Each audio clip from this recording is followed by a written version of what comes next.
नमस्कार, मैं आचार्य अनुपम जोली। मिथुन राशि वाले लोगों के लिए आगामी सप्ताह अर्थात 3 अगस्त से 9 अगस्त के बीच में ग्रहों का आपके जीवन पे प्रभाव और उसके समाधान की बात कर रहा हूँ, अर्थात राशिफल की बात कर रहा हूँ। तो यहाँ पर सबसे पहले हम चंद्रमा की बात कर लेते हैं। चंद्रमा का जो सफ़र है, इस बार मिथुन राशि वाले लोगों के लिए 10वीं आपकी राशि 10वीं राशि जो मीन राशि है, वहाँ से शुरू होगा और आपकी स्वयं की राशि मिथुन राशि तक उस चंद्रमा का सफ़र चलेगा। तो ये कह सकते हैं कि कर्म भाव से आपके स्वभाव तक चंद्रमा का सफर है। इसको हम प्रोग्रेसिव सफर कहते हैं। इसके हर हर सफर के बीच में एक ना एक अटकाव ज़रूर आता है। तो जस्ट आपकी राशि से 12वीं राशि होगी, उसमें अटकाव आएगा। तो शुरुआत करते हैं सप्ताह की शुरुआत से। सप्ताह की शुरुआत में करियर को लेकर चंद्रमा आपके पक्ष का है। उस समय की वार्ताएँ या उस समय किए हुए काम अच्छे से एग्ज़ीक्यूट हो जाएँगे। हालाँकि वहाँ पे शनि, वक्री शनि पहले से बैठे हुए हैं आपके करियर के खाने में, पर चंद्रमा अपना क्योंकि गोचर का चंद्रमा है, वो तो निरंतर बदलता है। तो 10वां चंद्रमा आपके लाभकारी है, 11वां चंद्रमा आपके इच्छा पूर्ति के लाभ का है। तो यहाँ पर मेष का चंद्रमा आपको बहुत ही फ़ायदा देगा और यहाँ पर कह सकते हैं कि इनकम के लिहाज से कामों की गति को लेकर अच्छे रिज़ल्ट्स देता है। आपके जो मन में चल रहा है और जिस चीज़ के लिए आप सोच रहे हो कि ये काम पिछले कई कई दिन से नहीं हुआ, ऐसे काम एग्ज़ीक्यूट हो जाते हैं 11वें चंद्रमा में।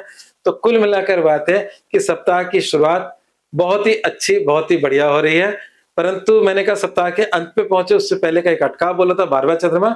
12वां चंद्रमा आ रहा है 6 अगस्त रात्रि 1:53 से 8 अगस्त भी रात्रि करीब 3:39 तक रहेगा।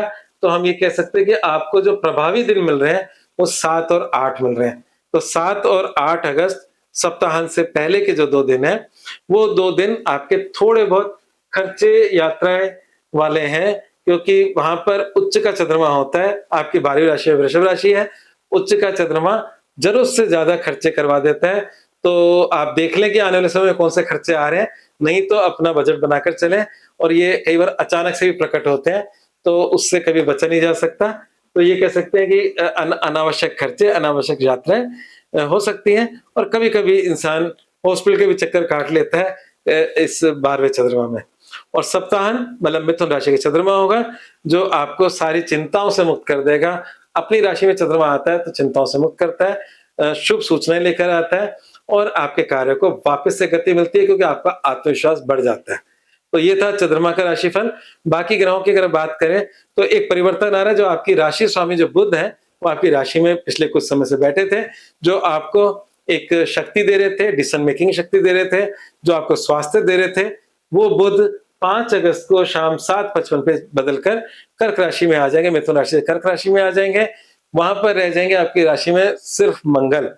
तो एक तो अनावश्यक क्रोध से बचें, मंगल क्रोध का कारक है। मंगल हेल्थ प्रॉब्लम्स को लेकर चिंताएँ देने वाला है, क्योंकि आपकी राशि से छठी राशि जो है वो वृश्चिक राशि है और वृश्चिक राशि का स्वामी मंगल है, जो इस समय आपकी राशि से गुजर रहा है। तो कुछ ना कुछ हेल्थ की मानसिक चिंताएँ बढ़ सकती हैं इस मंगल की वजह से और अनावश्यक क्रोध भी बढ़ सकता है, उस पे आप कंट्रोल करें। और अगर हम बाकी जीवन के एरियाज़ देखें, तो उच्च का बृहस्पति सूर्य के साथ सदैव अच्छा है। हालाँकि बृहस्पति अस्त है 11 अगस्त तक, इस हफ्ते अस्थिर रहने वाले हैं, परंतु फिर भी बृहस्पति की दृष्टि आपके करियर भाव पर है, जहाँ पे वक्री शनि है। तो बृहस्पति की दृष्टि आपके करियर में अस्त होने की वजह से जो स्पीड पहले थी उतनी तो नहीं, परंतु फिर भी उनका आशीर्वाद बना हुआ है। साथ में इन्हीं बृहस्पति की दृष्टि आपके रोग ऋण पर भी है। तो छोटे-मोटे हेल्थ इश्यू जो मैं शुरू में बोला है, उसकी चिंताएँ आप पे रह सकती हैं। तो बृहस्पति जो अच्छा काम कर रहे हैं, वो आपके करियर को स्टेबल बना रहे हैं। ये शनि वक्री ज़रूर हुए हैं, पर ये शनि अभी यहीं रहने वाले हैं और शनि और गुरु दोनों मिलकर आपको आने वाले समय में एक स्टेबल करियर दे जाएँगे।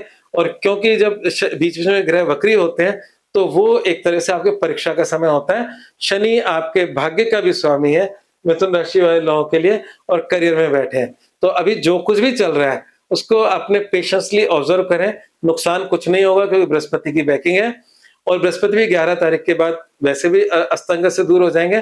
तो ये जो वक्री शनि है, ये आपको जब स्थिरता देने से पहले का जो एक उथल-पुथल होती है, वो है। तो ये निश्चित रूप से आपको स्थिरता देकर जाएँगे। ठीक है?